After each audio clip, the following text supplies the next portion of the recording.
In its ongoing mission to uncover truths and share untold stories, News Central has hosted another town hall meeting, this time in Kano, to shed light on the harrowing aftermath of the 1996 Pfizer drug trial in Nigeria.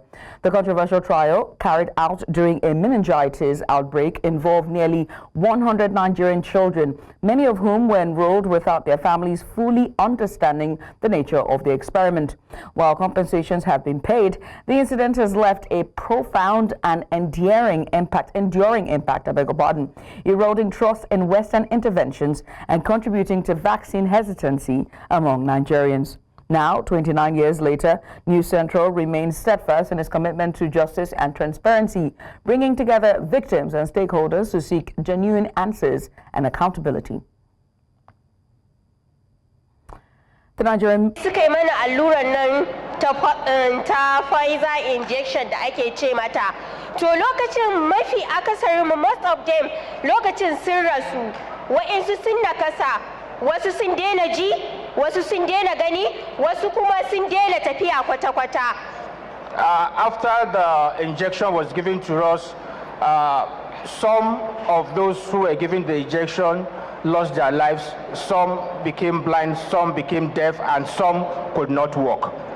Ya sunan ɗanka kuma shekarar shi nawa? Sunansa Jamilu. His name is Jamilu. Shekararsa nawa? Shekararsa 30. He's 30 years old.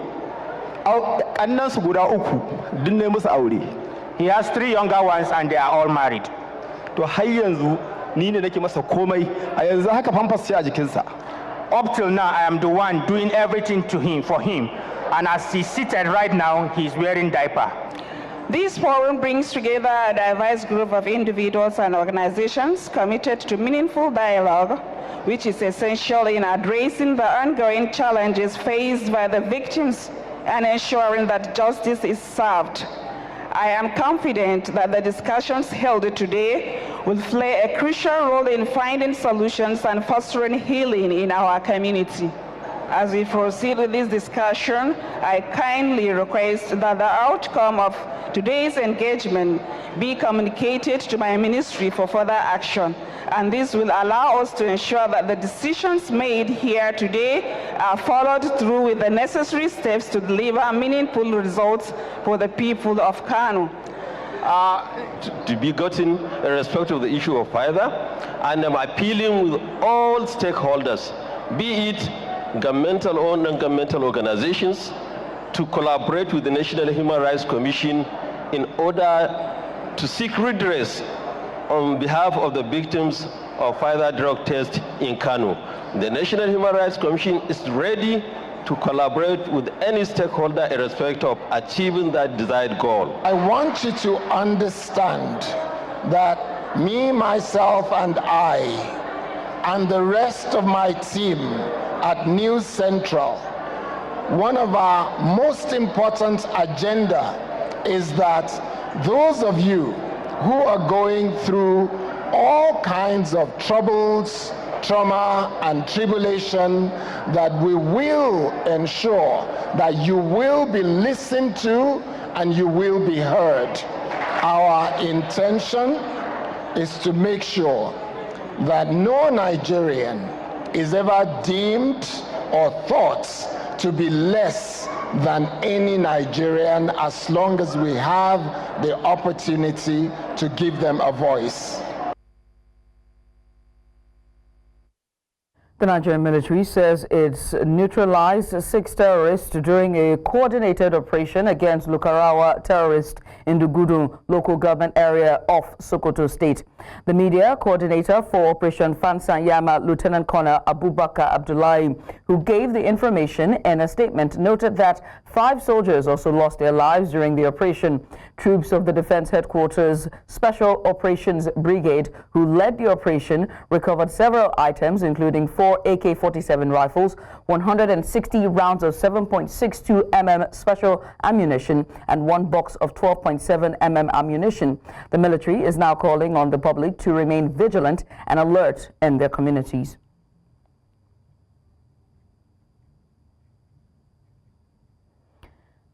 In the meantime, Nigeria's defense headquarters says that it has neutralized 156 terrorists while arresting about 464 in the last 2 weeks. The director of the Defense Media Operations, while giving an update on the ongoing military operations across the country, says that He said the troops have continued their assault on terrorists, strongholds, and logistic bases and will continue their unrelenting offensive operations across the country.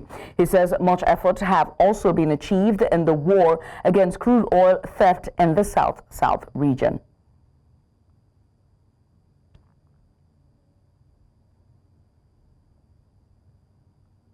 And after security, still on security matters, the retired military generals have voiced concerns over the recent resurgence of terrorist attacks in Nigeria's northeast region, calling for urgent and effective measures to tackle the situation. Now, this follows a report by Amnesty International, which highlighted the escalating violence and criticized the failure of current security strategies. At least 40 farmers were reportedly killed on Sunday in Damba, Kukawa local government area of Borno State by suspected fighters of Boko Haram and Islamic State West Africa province. On Tuesday, Boko Haram insurgents launched an attack on Chikake in Chibok local government area, setting fire to a church and several houses. Reacting to the developments, retired Brigadier General Bashir Adewinibi he attributed the increase in attacks to Nigeria's porous borders, which facilitate unchecked movement of militants.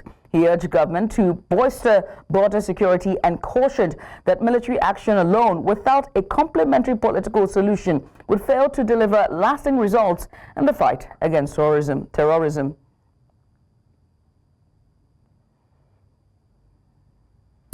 Still on insecurity, the United Nations has condemned the killing of civilians in the Kukawa area of Borno State, northeastern Nigeria.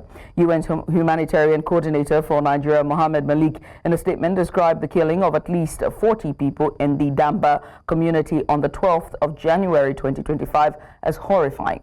The victims, primarily farmers and fishermen, were reportedly killed by members of a non-state armed group for allegedly violating a ban on farming activities. Malik extended his condolences to the families of the victims and wished a swift recovery to the injured. He reaffirmed the UN's full solidarity with the people and government of Borno State, urging the identification and prosecution of those responsible for this appalling act. And joining us now for more on this, we're joined by Darlington Umar. Darlington, many thanks for joining us. I mean, we just celebrated a reintegration of, persons on the IDP camp who are also on the borders of Borno back into society. We've just seen last week the Borno State government, putting out statements on what they've been trying to do regarding, insecurity. But this, a statement from Amnesty International, does it set us back? Does it set the states back? It does not in any way set the state back. It's normal for Amnesty International to talk on so issues, particularly when they have to do with insecurity and all of that. But what could take us back is the new what is almost becoming frequent attacks now. For a couple of years back, both ISWAP and Boko Haram have been a bit subdued. The equipment deployed in Borno State, for instance, to monitor the activities of terrorists had actually worked so well with the military, particularly giving intel. And so, but of course, like I have always said, these persons will not want to give the impression that they have been completely surmounted. So Borno State, particularly the Northeast, we know are given to the kind of attacks that will come from the terrorists themselves, particularly ISWAP and Boko Haram. And so, but the new killings, the new bombings that has taken place in January alone is cause for concern. And I think that is what is also giving rise to what the retired generals are contributing now in terms of how to support the military on ground to finally conquer the insurgents. And in conquering the insurgency, there's a conversation about, the porous border. What more then can be done to, facilitate a better strategy to safeguard the borders? Management is a topic on its own, and it's large. I have taken customs and some other security agencies on issues that have to do with border management. But yes, like I have often said, Nigeria is bordered by 4 countries: Republic of Niger, Chad, Republic of Benin, and Cameroon. And so the distance between these 4 countries bordering Nigeria is quite large. And I have often said, without mincing words, that even if you line up our entire security agents, from the beginning, the first point of our border with the first country, maybe Cameroon and the rest of them, you may not be able to completely police these borders. And so, aside from the areas that are properly policed, you equally have the very porous areas that are not manned. Those are the illegal routes. Those illegal routes are often capitalized on by these terrorists, or those who deal with firearms, or those who infiltrate the country with these small arms and light weapons. And so it's a big challenge. I think what we need, perhaps, to really control or checkmate the activities of the influx of firearms into Nigeria illegally, is to deploy the use of technologies. We need plenty of the UGVs in terms of gathering intelligence. We also need so much of the UAVs to also gather intelligence about the movement of persons into the country. Now we need our customs officers and immigration officers to raise the bar. They should do more than they are doing now, particularly with what we are experiencing. If they don't have enough budgeting to encourage what they are doing, I think they should make demand. Right. I saw recently what defense put up as in terms of what they need to carry out their legal activity. Yes. I mean, a budget is a different conversation entirely, and I'm sure it's going to take an entire day to just really dissect the budget and see whether or not it's actually enough, and whether or not what has been given to them from last year was properly implemented when we want to score them. But away from that, you talked about, the proliferation of small arms, and just before you came on, we're talking about the numbers of weapons and also ammunition that was seized by the terrorists, and it's worrying that we're seeing this proliferation again starting to pick up with these numbers of arms and small arms and ammunition. And given the recent interview that the Chief of Staff had, the General Christopher Musa, regarding the allegations of outside interference and aid, it begs to ask the question about intelligence. Do we have the right intelligence? It's not about budget. Do we have the right intelligence to be able to tackle the proliferation of small arms or external entities that are invested in the insecurity of the Northeast? I guess you didn't really listen well when I was talking the last time. When I mentioned the UAVs and UGVs, these are equipment you use to gather intelligence beyond the human intelligence. Intelligence gathering is in 2 phases. You have the artificial intelligence gathering, and you have the human intelligence gathering. All of these they meet at a point. But we need more of technology in terms of gathering technology, in terms of gathering intelligence. I beg your pardon. At this point in time, that's why I mentioned the use of UAVs and the use of UGVs, to gather intelligence about movement across these porous borders. And then we also need surveillance aircraft, to also help in gathering this intelligence. But even so, as much as we try to gather intelligence, when I was going to talk about budgeting, I was going to talk about money. If you don't have enough money, how can you get the right equipment? If you have the right equipment, how do you power this intelligence gathering equipment? That is where the challenge really is. Because intelligence gotten right will help you to win the war by 50%. Because it will give away the movement of these persons, what they are doing, what they are carrying. And then again, the ECOWAS free movement policy amongst ECOWAS countries has not also helped.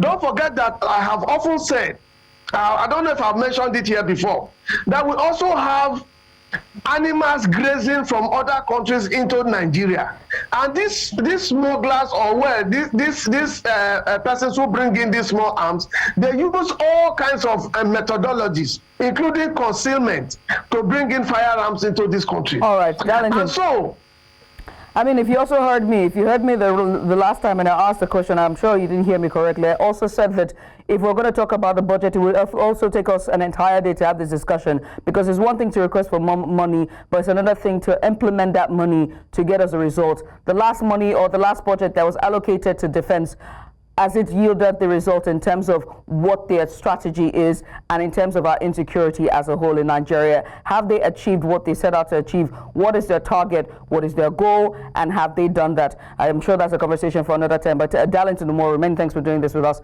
Darlington Umori, the security analyst. We'll switch gears now as we continue our conversation from security, this time to the Kogi state government, as they have pledged to prosecute a 40-year-old man accused of raping a 3-year-old girl. Addressing journalists in Lokoja on Thursday, the Commissioner for Information and Communications, Kingsley Fanwo, reaffirmed the government's commitment to ensuring the suspect, identified as Elisha Daniel, faces the full force of the law. He said Governor Ahmed Usman Ododo has issued a directive to government officials to work closely with the Nigerian police force to guarantee justice is served. This incident once again highlights the challenges faced by the girl child, particularly in terms of violence and exploitation, and underscores the vulnerability of certain members of society.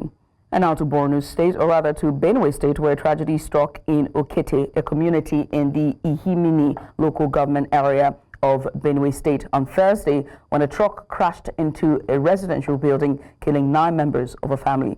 Sources say the truck suffered a brake failure, which caused the driver to lose control, leading to the collision with the house situated along the roadside. The Benue State Police Command has confirmed the incident, saying a full investigation has been launched into the circumstances surrounding the crash, and assured the public that further details would be provided in due course. Let's go on a short break. When we return, the National Assembly is pushing to remove the police from the federal government's envelope. We have the details after the break. Join us again. And you're welcome back. The National Assembly is pushing to remove the police from the federal government's envelope budgeting system, which allocates fixed funding amounts. This initiative aims to address concerns over inadequate police funding, as Thursday's budget defense revealed a significant budget proposal shortfall.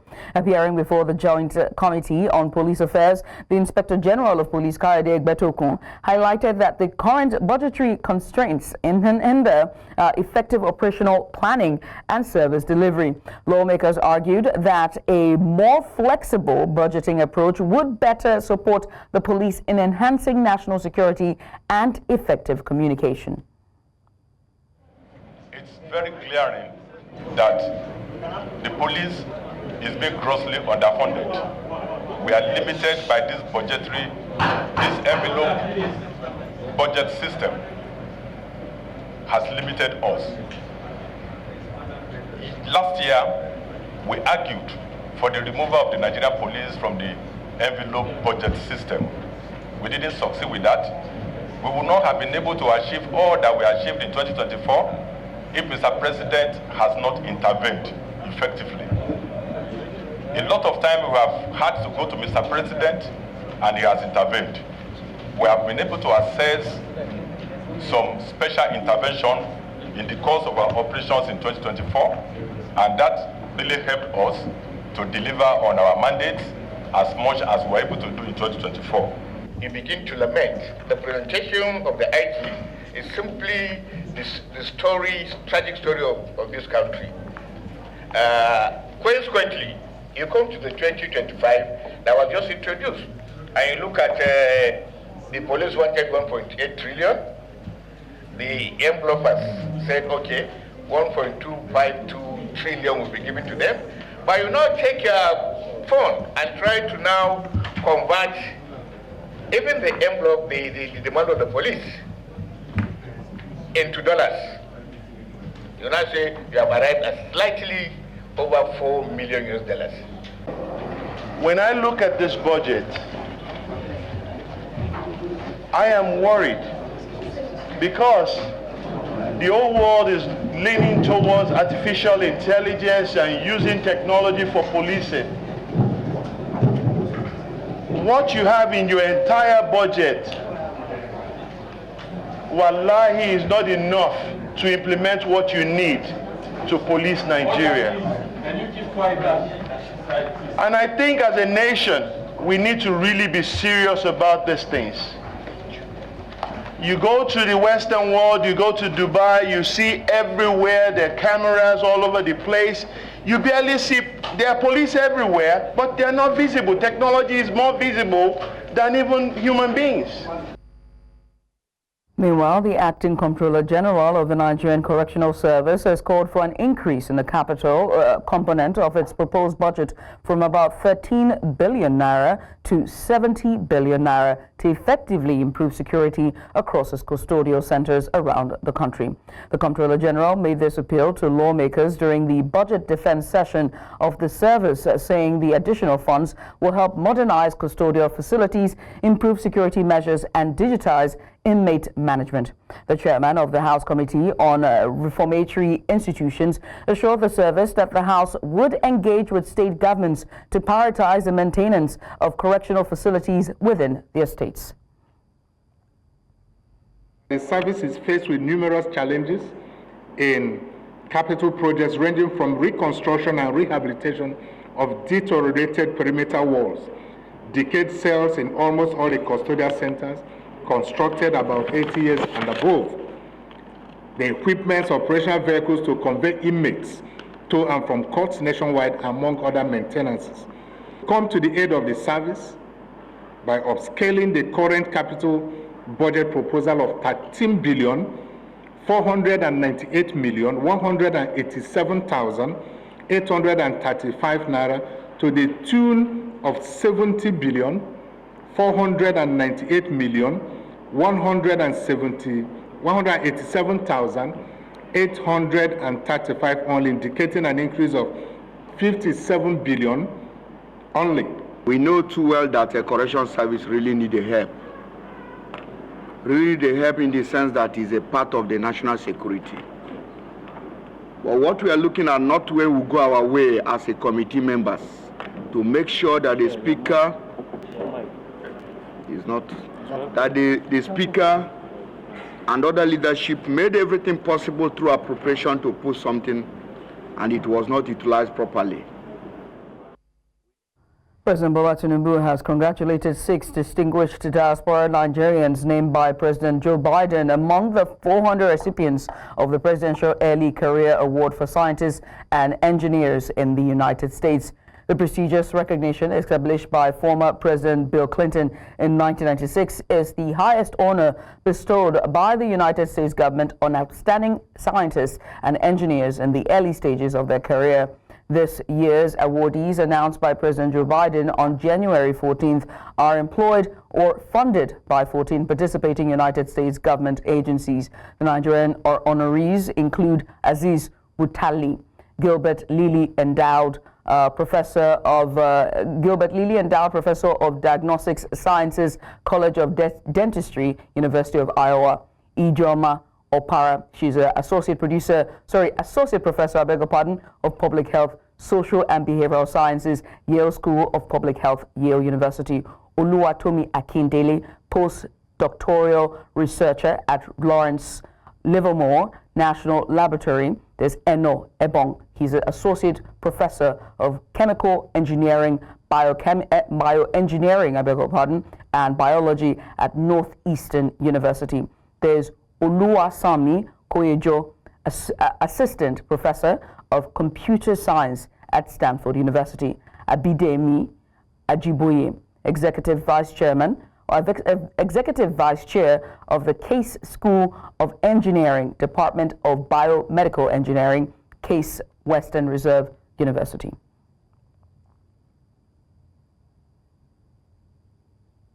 and congratulations to them. In the meantime, the Minister of the Federal Capital Territory, Nyesom Wike, has revoked the land allocations of 566 individuals in Maitama to Abuja over alleged failure to pay their certificate of occupancy bills. The announcement was made on Thursday by Wike's media aide, Larry Olayinka. Prominent figures affected by the revocation include Imo State Governor Hope Uzodinma, Bayelsa State Governor Doye Diri, Senate Leader Okweyemi Bamidele, and Chairperson of the Nigerians in Diaspora Commission Abike Dabiri Erewa. The affected landowners were accused of failing to meet their payment obligations despite a grace period granted by the minister. According to the FCTA, individuals who cleared their CFO bills on or before 15th January 2025 are exempt from the revocation. And on to some health news from Rivers State. The Rivers State government has confirmed the deaths of 9 individuals following a suspected cholera outbreak in 2 local government areas of the state. The Commissioner for Health, Dr. Adeze Ore, said this on Thursday in Port Harcourt. Ore identified the affected local government areas as Andoni, where 3 deaths were recorded, and Akuku Toru, which reported 6 fatalities. She noted that 41 suspected cases have been recovered across 2 local government areas, adding that the government has initiated measures to contain the outbreak. As at the 13th of January of this year, 2025, we have recorded a total of 41 suspected cases from 2 local government areas in the state. And those local government areas are Andoni and Akukutoru. 5 were confirmed from Akukutoru and none yet from Andoni because of our inability to collect stool samples from the reported cases by the time our team was notified and on ground. We have also recorded 9 associated deaths, out of which 3 are from Andoni. It was majorly these deaths that were reported and brought to our attention that necessitated the swift response from our Directorate of Public Health and Disease Control. On the 11th of January 2025, the attention of River State Public Health Emergency Operations Center, the River State Ministry of Health, was drawn to a signal on 3 deaths within 48 hours in Isiodum community of Andoni local government area. Acting Executive Committee of the People's Democratic Party in Rivers State has pledged to thoroughly investigate alleged cases of anti-party activities involving its members during the 2023 elections. The committee announced plans to establish a disciplinary panel in the coming days, stressing that it will not hesitate to recommend sanctions, including suspension or expulsion from the party, regardless of an individual's status or influence. This stance was disclosed during a press briefing attended by acting executives from both state and local government levels. The acting executive also outlined specific conditions deemed necessary for the continued existence and unity of the PDP in Rivers State. In very recent development, the security agencies, being aware of our position to take back the secretariat of our great party today, in the quest to maintain peace, has advised that we share the process as they are currently on ground at the party secretariat to prevent possible breakdown of law and order. Gentlemen of the press, it is on this note and in line with the peaceful disposition of the leader of our great party in the state, His Excellency Sir Dr. Siminala Ifobara, GSS-RS, to issues of this nature, which has earned him several accolades, that we have resolved to allow good reasoning prevail and call off the plan to take over the party secretariat today. We are also appealing to our teaming supporters and party faithfuls across the state to remain calm as we are taking necessary steps to take possession of our party secretariat. Distinguished ladies and gentlemen, under our new leadership, we shall immediately commence steps towards healing and rebuilding our once great party that was battered, hope lost, across the state, 23 LGA and 319 electoral wards. We shall make PDP River State chapter great again. To achieve the above, we shall consult with all critical stakeholders of the party, unite members, and work with them to restore the already lost hope. We shall embark on sensitization tour across the 23 LGA, embark on membership drive to boost the population of the party for future elections. We shall also, in the next few days, set up a disciplinary committee to deal with issues of anti-party activities, especially during the 2023 general elections and beyond, and every other activities by party members that is capable of bringing the party to disrepute. Those that are found wanting shall be disciplined appropriately, including but not limited to suspension, sacking, and sanctions that are known to the party constitution. In watching news now on News Central Television, coming up. Stillfontein mine rescue operation ends with 248 lives saved. I beg your pardon. Details of this and more shortly. Stay with us. And you're welcome back. Off to South Africa as day 4 at Stillfontein mine marks the conclusion of an exhausting rescue operation as 248 miners have been rescued alive while 78 bodies have been recovered. News Central's Bongani Ziziba reports. For harrowing days, the rescue team and volunteers have conducted a final sweep of the mine.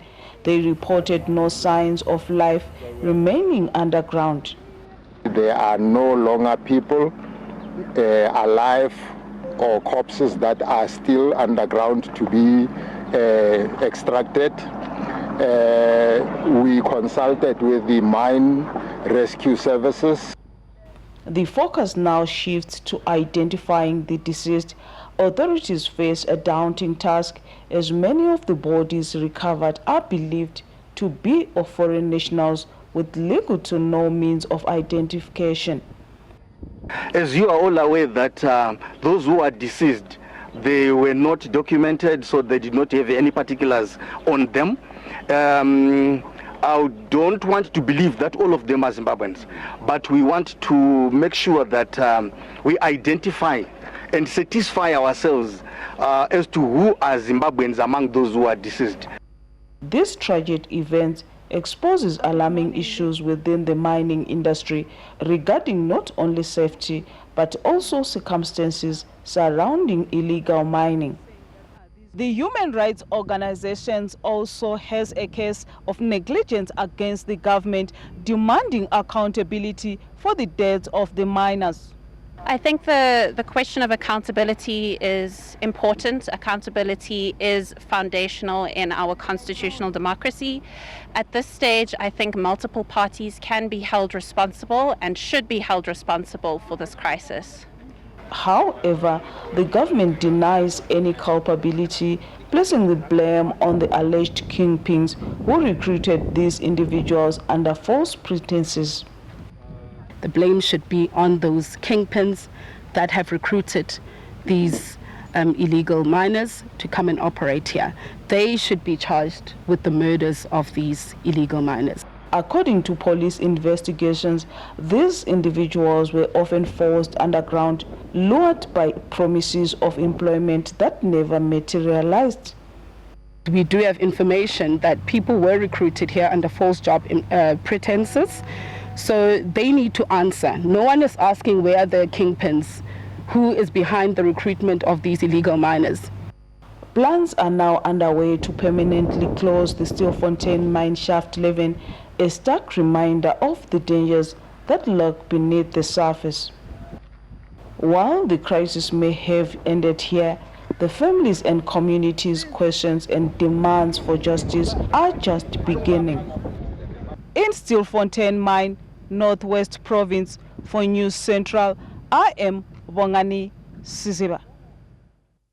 And for more on this, we're joined by Zukisi Jam. Zukisi is a provincial spokesperson, Senko, which is a rights group, and he joins us live from South Africa.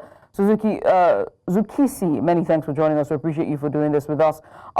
We understand the rescue operations are done. What more can you tell us is the latest? Thank you very much for having me. The rescue operation has been closed.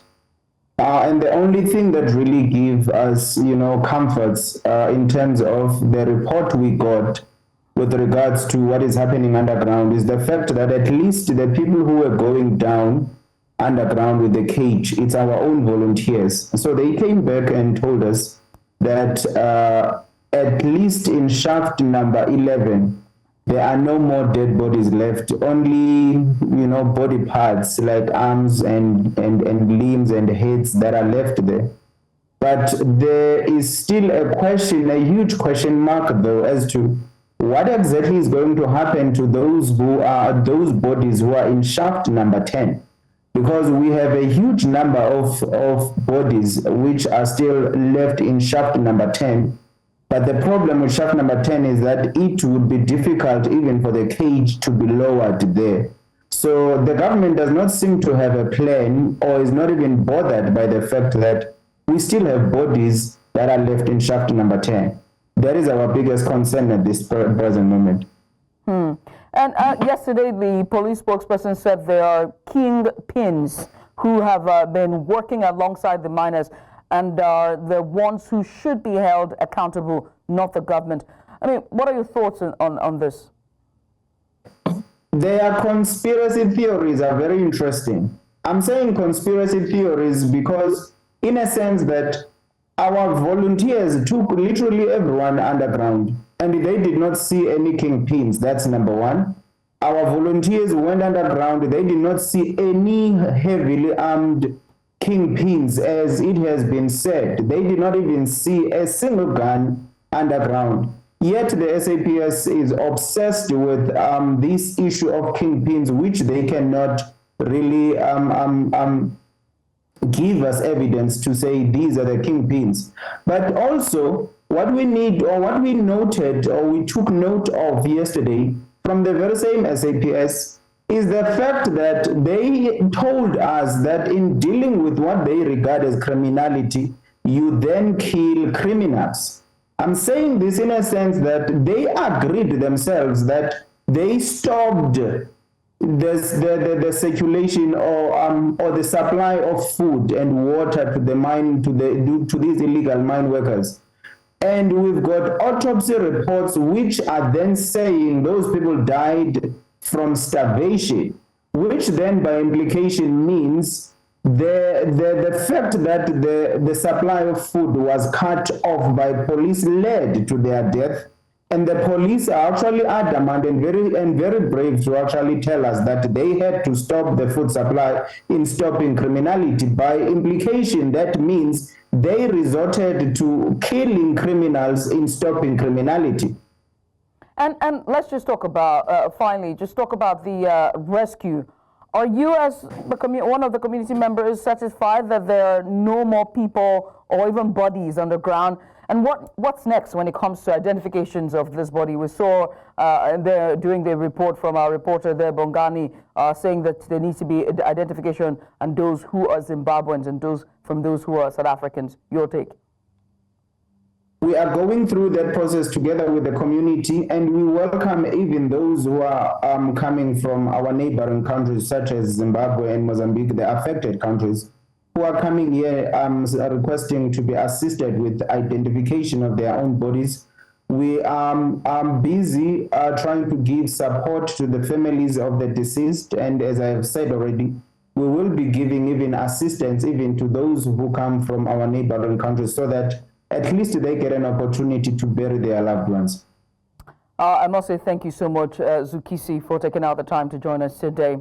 Zukisi there from South Africa, just to give us a bit of insight regarding the rescue efforts, and now close rescue efforts at the Stillfontein mines. We're going to a short break. When we return, we switch gears from news here to Beyond the Continent. Stay here. And welcome back. The European Union has announced a new aid package of 120 million euros for war-torn Gaza, bringing the total humanitarian assistance to over 450 million euros since 2023. The package includes food, healthcare, shelter assistance, and support for access to clean water. This move comes a day after the announcement of a ceasefire and hostage release deal. EU officials hope the ceasefire will improve access for humanitarian aid and allow effective distribution for those in need. Palestinian Prime Minister Mohammed Mustafa is currently in Brussels for meetings with senior EU officials. Adopting a package of 120 million euros for Gaza to address the ongoing humanitarian crisis. We know that the situation there is catastrophic. We know that Palestinians urgently need nutrition, medical supplies, shelters, other protection. We hope we will be able to deliver, and with this package, in cooperation with